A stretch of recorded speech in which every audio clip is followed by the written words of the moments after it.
Hi, I'm Stacy Scott, and I'm back again here with Graham Wickham, President and CEO of Wickham Financial and Insurance Services, and we're here with our weekly wrap-up. Graham, what can you tell us about this week's market? Yeah, thank you, Stacy. First off, I want to wish all the fathers out there, and I'm one, the best for this Father's Day weekend. Um, this week is kind of a continuation of last week, Stacy. We did the weekly wrap up, and we're talking about the CPI, the inflation rate, how it really popped up to 5%. And that's pretty high compared to 2019, which is roughly around, say, 2%. So it's a huge jump, but not unexpected, right? We knew the economy was going to run hotter as it reopens. So this week, the Fed met. They commented on their stance on inflation, what they may or may not do. And I think they're playing it out as we should have expected, right? They are willing to let this economy run hot, meaning this inflation rate might run up a bit more, the CPI.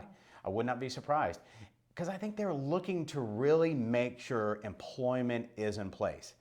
Unemployment is about 5.8%. We're about 3% unemployment back in 2019. So I think the mandate is, and again, I don't have the crystal ball for Chairman Powell, but I think it is, they want to really ensure that the employment's going to be there. They want to see what's going to be transitory, what's going to stick in terms of high cost compared to what might pass right through the system. And I think that was their call. Very political. We're going to address it as it needs to be addressed. We're willing to give it more time. And I think the market's just trying to figure out, we're getting a little more volatility, right?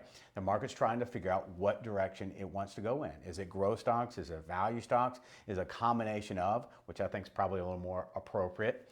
And we'll just have to wait and see. This time also, Stacy, is a very quiet time in the market. We're reopening, the kids are out of school, we're thinking about vacation. It tends to be a lower volume in the market, so any news can have a outsized, let's say, swing in the market. It might affect the market more on a positive or negative side. And I think that's just what we're getting right now. It can be a little more challenging while we're in the summertime.